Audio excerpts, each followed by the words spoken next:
திரௌபதி 2 பொங்கலன்றே இந்த படம் வெளிவரும் அப்படின்னு சொல்லி மிகுந்த எதிர்பார்ப்புல மக்கள் எல்லாமே இருந்தாங்க. ஆனா, இந்த படம் கிட்டத்தட்ட தள்ளி போய் 23ஆம் தேதி தான் இந்த படம் வந்துச்சு.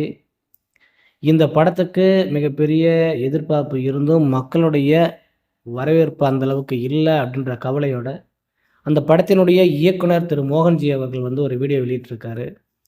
மேலும் இந்த படத்துல எவ்வளோ பட்ஜெட் போடப்பட்டதோ, அந்த பட்ஜெட்ட கலெக்ட் பண்ற அளவுக்கான எதிர்பார்ப்பு மோகன்ஜிட்ட இருந்திருக்கு. ஆனா, மக்கள் வந்து அந்த படத்த ரசிச்சு போய் பார்க்கல. அதுக்கான கலெக்ஷன் முதல் நாள் கலெக்ஷன் அந்த அளவுக்கு இல்ல அப்படின்னு சொல்லி மிக வருத்தத்தோட இருக்காரு.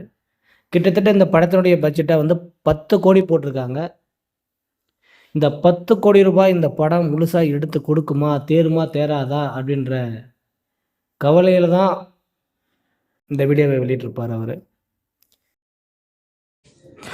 எல்லாருக்கும் வணக்கம். நான் திரௌபதி 2 திரைப்படத்தோட இயக்குனர் மோகன்ஜி. உங்ககிட்ட சில விஷயங்களை பகிர்ந்துக்கலாம் அப்படின்னு தான் இந்த காணொளி. நாங்கள் ஜனவரி 30ஆம் தேதி வரலாம் தான் பிளானில் இருந்தோம். வேறு வழி இல்லாமல் பொங்கலுக்கு ஒரு ஸ்லாட் கிடைக்குது, ஜனநாயகன் படம் தள்ளி போகுதுன்னு சொன்ன உடனே அது ஒரு வேளை தீர்ப்பு வந்து லேட்டாக வந்துச்சுன்னா அதை பண்ண முடியாதுன்றதுக்காக பொங்கல் வெளியீடுன்னு முடிவு பண்ணி வந்தோம்.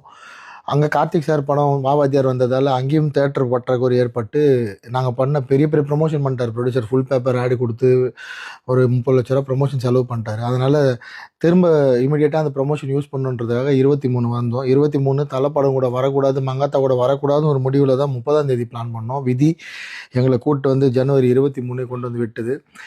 அதை எங்களால் மக்கள்கிட்ட கொண்டு போய் கரெக்டாக சேர்க்க முடியல.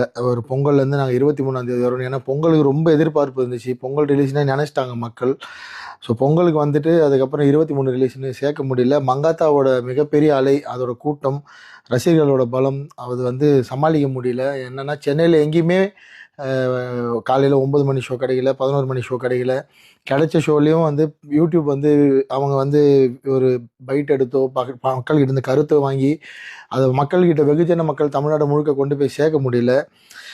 இதன் காரணமாக எப்போவுமே எனக்குன்னு ஒரு ஆடியன்ஸ் இருக்காங்க. அவங்களுக்கே நான் வந்து இந்த படம் பண்ணியிருக்கேன், இந்த டேட்டில் வந்திருக்குன்னு தெரியல. படம் தெரியும், திரௌபதி 2 எல்லாருக்கும் தெரியும். பட் 23ஆம் தேதி ரிலீஸ் ஆகிருக்கு, படம் ஓடிட்டுருக்குன்னு தெரியல. நேற்று எனக்கு வந்து கலெக்ஷன்ன்றது என்னால் என்னன்னே தெரியல, என்ன நடக்குது. கிட்டத்தட்ட 360 திரையரங்களில் தமிழ்நாட்டில் ஓடியும் ரொம்ப சொற்ப எண்ணிக்கையில் தான் வந்து கலெக்ஷன் வந்திருக்கு. அது வந்து இது வந்து நான் 2 வருஷம் கடுமையாக உழைச்சி, அவ்வளோ பேர் உழைச்சி ஒரு மிகப்பெரிய வரலாற்று படம்.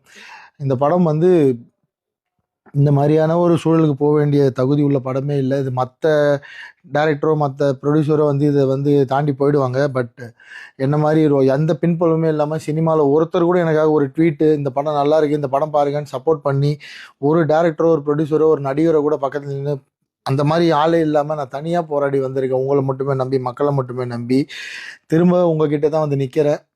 எப்படியாவது எனக்காக படம் பார்த்த ஒரு 1,00,000 பேர் இருக்கீங்க. இந்த 1,00,000 பேர் தயவு செஞ்சு படம் பார்க்காத மற்றவங்க கிட்ட இதை பற்றி பேசுங்க, கிராமங்களுக்கு கொண்டு போங்க. இது வந்து கிராமங்களுக்கு இருக்க மக்களுக்கான படம் தான்.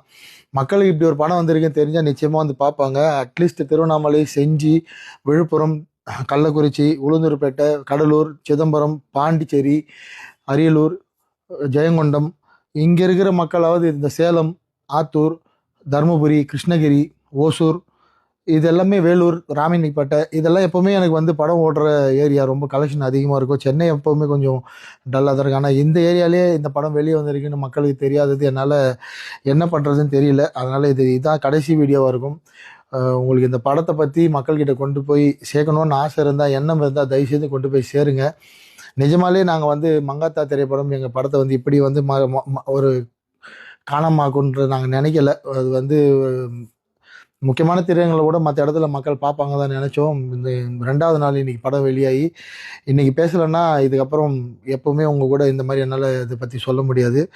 ஸோ இது மட்டும் இல்லாமல் இந்த நேரத்தை பயன்படுத்தி படத்தை பற்றி தவறான கருத்துக்கள், நான் வந்து ஒரு ஒரு ஒரு ஹீரோ கூட இந்த நம்ம படம் தைரியமாக வரேன்னு சொல்லி போட்டேன். அதுக்கு வந்து அவங்கெல்லாம் நெகட்டிவ் ரிவ்யூ கொடுக்குறதும், நான் திரௌபதி 1 எடுக்கிறப்ப அப்போ என் மேலே நிறைய நீ வந்து ஒரு சில சமூகங்களுக்கு எதிராக படம் எடுத்தேன்னு சொல்லி இப்போ அவங்களாம் எனக்கு எதிராக வந்து போய் பிரச்சாரம் பண்ணுறதும் படம் நல்லா இல்லைன்னு சொல்கிறதும், விடுதலை சிறுத்தை சேர்ந்த சங்க தமிழனும் தமிழா பாண்டியனும் யூடியூப் சேனலில் உட்காந்து நான் வந்து ஆர்எஸ்எஸ்க்காக 500 கோடி வாங்கிக்கிட்டு தான் இந்த படம் பண்ணேன், ஆர்எஸ்எஸ்க்கு பிரச்சாரம் பண்ணுறேன்னு சொல்கிறதும், அதுக்கப்புறம் போன வாட்டியே அமீர் அண்ணன் பகாசுரன் வரப்பவே இதே பிரச்சாரம் பண்ணுறது தான் என் மேலே குற்றச்சாட்டு வச்சார். அப்படிலாம் குற்றச்சாட்டு வச்சா நான் ஏன் இவ்வளோ கஷ்டப்பட்டு இவ்வளோ படத்தை எடுத்து வந்து மக்கள்கிட்ட இப்படி கெஞ்சின்னு இருக்க போகிறேன்? இது ஆர்எஸ்எஸ்க்கான படமாக இருந்தால், பிஜேபிக்கான படமாக இருந்தால் அவங்களாம் இதை போய் பார்த்துருப்பாங்க. அவங்களாம் பார்த்துருந்தா நான் ஏன் வந்து உங்ககிட்ட இந்த மாதிரி நிற்க போகிறேன்? இது நான் மக்களுக்கான படம், இது மறைக்கப்பட்ட வரலாறுக்கான படம், இது தமிழ் மண்ணோட வரலாறு. இங்கே ஒருத்தன் உயிரை கொடுத்து காப்பாற்றி இந்த மதத்தை, இந்த இந்து மதத்தை நமக்கு வந்து கொடுத்துட்டு போயிருக்கான், இந்த கோயில்களை காப்பாற்றி கொடுத்துட்டு போயிருக்கான் வீர வல்லாள மகாராஜான்னு. அவரை பற்றிய வரலாறு, அவரை பற்றின பதிவு.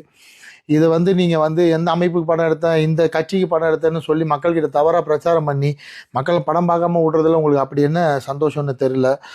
சினிமாவில் உண்மையை மட்டுமே சொல்லி இத்தனை வருஷம் நின்று இருக்கேன். திரும்பவும் மக்கள்கிட்ட தான் வந்து நிற்கிறேன். உங்களோட தீர்ப்பு தான் வந்து எங்களை காப்பாற்ற போகுது. நீங்கள் தான் தீர்ப்பு கொடுக்க போகிறீங்க. உங்ககிட்ட ரொம்ப கேட்டுக்கிறேன், தாழ்மையாக கேட்டுக்கிறேன். படம் பார்த்த அத்தனை பேரும் தயவு செஞ்சு படம் பார்க்காதவங்க கிட்ட உங்களுக்கு படத்தை பிடிச்சிருந்தா போய் பார்க்க சொல்லுங்கள். இந்த இந்த ஒரு வாரம் நீங்கள் எங்களுக்காக செய்கிற இந்த உதவி நிச்சயமாக எங்களை மாதிரி கொஞ்சம் கொஞ்சமாக முன்னுக்கு வர திரைப்பட கலைஞர்களுக்கு மிகப்பெரிய உதவியாக இருக்கும். நிஜமாலேயே எங்களுக்கு திரைப்படத்துறையில் சுத்தமாக சப்போர்ட் கிடையாது. அது அவங்க மேலே தப்பும் கிடையாது, சொல்ல வரல, செய்யணும்னு அவசியம் இல்லை. மக்களை மட்டுமே நம்பியிருக்கேன். உங்ககிட்ட மட்டுமே மன்றாடி கேட்டுக்கிறேன். தயவு செய்து திரௌபதி 2 திரைப்படத்தை பற்றி பார்க்கறதுக்காவது ஒரு முறை யோசிங்க. படம் பார்த்தவங்க எனக்காக ஒரு பதிவோ இல்லைனா ஒரு வீடியோ காணொலியோ போட்டு உங்களுக்கு படத்தை பற்றி தெரியாதவங்களுக்கு தெரிய வைங்கன்னு ரொம்ப தாழ்மையாக கேட்டுக்கிறேன். யார் மேலேயும் எனக்கு கோபம் இல்லை, பட் வருத்தம் நிறைய இருக்குது. இவ்வளோ கஷ்டப்பட்டு 2 வருஷம் வந்து இதுக்காக நான் உயிரை கொடுத்து உழைச்சி மக்கள்கிட்ட நல்ல படம்னு பேர் வாங்கியும் மக்கள்கிட்ட போய் சேர்க்க முடியல. எனக்கு என்ன பண்ணுறதுன்னு தெரியல. அதனால் இதில் எதுவும் தவறாக இருந்தால் மன்னிச்சிருங்க. முடிஞ்சால் திரௌபதி 2 படத்தை போய் திரையரங்கில் பாருங்கள். நன்றி.